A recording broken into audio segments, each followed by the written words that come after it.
Alphon, he was the first Tamara wanted to see. When she opened her eyes in the morning, dati gusto niyang makatulog para lang mapanaginipan niya ito. Pero ngayon gusto niyang gumising para makapiling ito.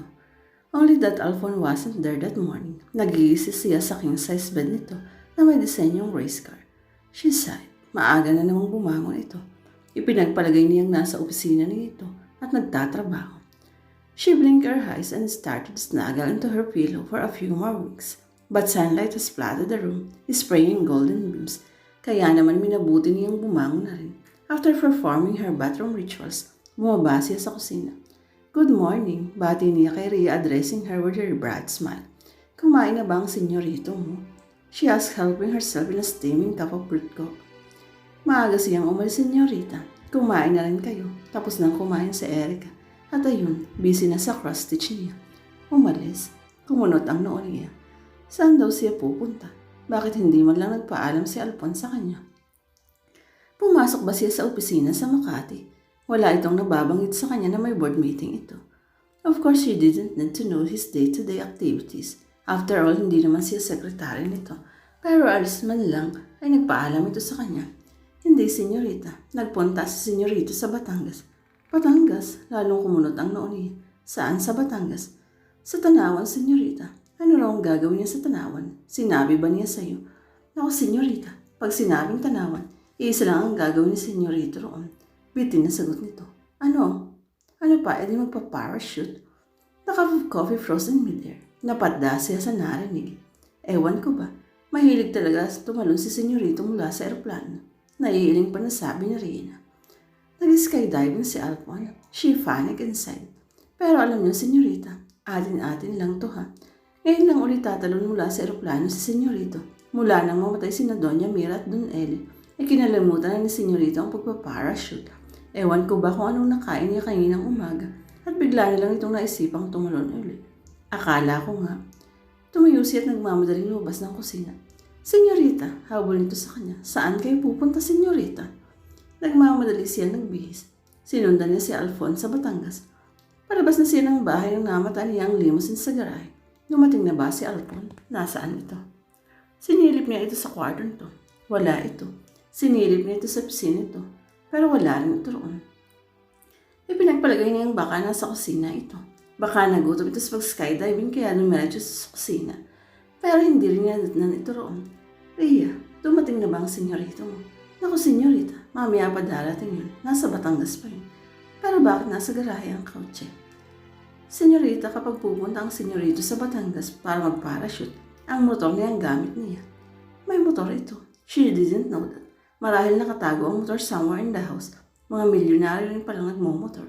Pero tiyak niyang mamahalin ang motor nito.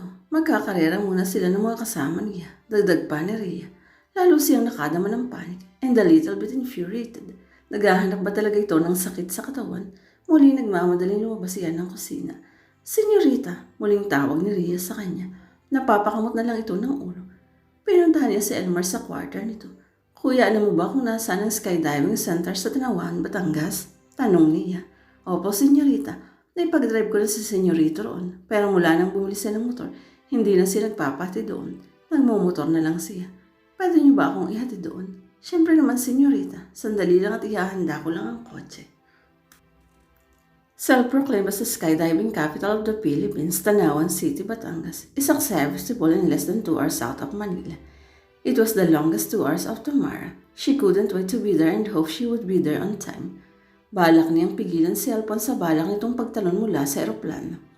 Who would ever imagine a small city in Batangas offering an intense, heart-throbbing skydiving experience you will never forget in your lifetime? Wala bang batas na nagbabawal magpatayo ng ganong facility? Bakit ba nakahiligan ni Alphon ang skydiving? Bungee jumping is dangerous enough. Ang pagtalon pa kaya mula sa eroplano? Sa Tanawan Skydiving Center has a 1,002-meter airstrip with several aircraft available to take skydivers to look for jumping in drop zone in somewhere between Mount Makiling and Taal Volcano. A crowd has gathered in the open field and everybody staring at the sky.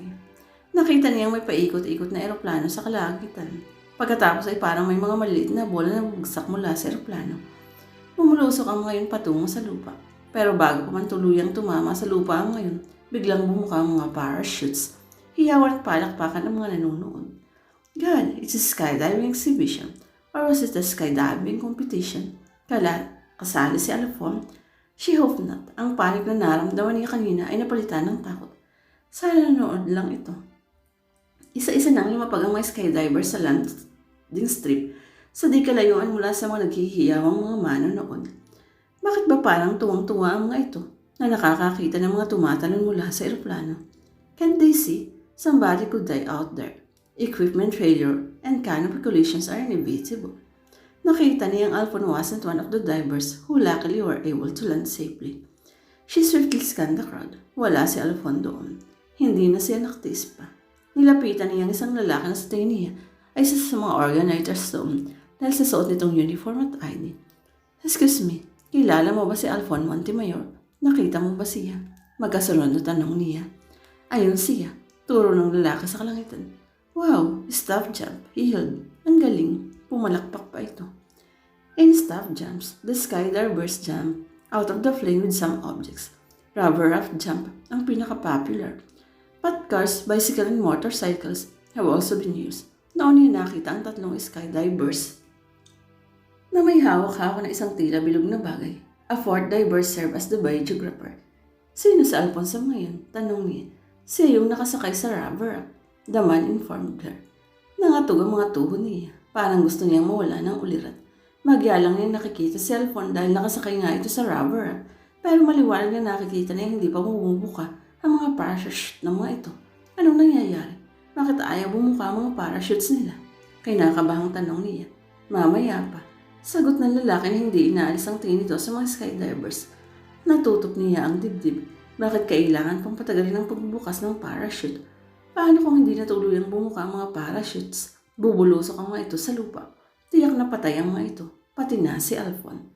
Nagbabase ng paningin. Hindi na niya kayang panoorin ng isang bagay na hindi niya alam kung bakit kinaaaliw ng mga taong naroon at panoorin.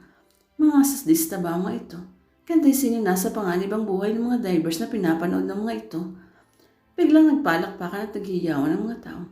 Bravely willing to mga lasiya. Noon niya nakita ang 5 parachute. Ang isa sa ngayon ay si Alphon. Kahit mataas pa ito, alam niya kung sino ito sa 5. He looked devilishly handsome up there. After what seemed an eternity, isa-isang naglanding ang mga ito sa lupa. In the whole not with broken limbs as she feared, nakahinga siya ng maluwag. Gusto niyang tumakbo patungong landing strip para salubungin niya ito, pero nakaramdam siya ng galit. How dare he make love with her last night, then go skydiving next? Accident can happen, gaano man kagaling ang isang skydiver. Kung nagkataon, hindi pa man sila kinakasal, byuda na siya. Kaya hindi ito dapat bumalik sa pagtalon sa eroplano. Kung hindi man para sa kanya at sa kanyang mga kapatid, at least man lang, inisip nito si Erica. He's all the child got. Kung may masamang mangyari rito, paano na ang bata? Blinded by thirst, tinungo niya ang parking lot. Nasaan na si Senyorita? Tanong ni Elmer. Nandun, nakikipagduelo kay kamatayan. Let's go, pabayaan natin ang senyorito mo. Total ayaw naman niyang paawat.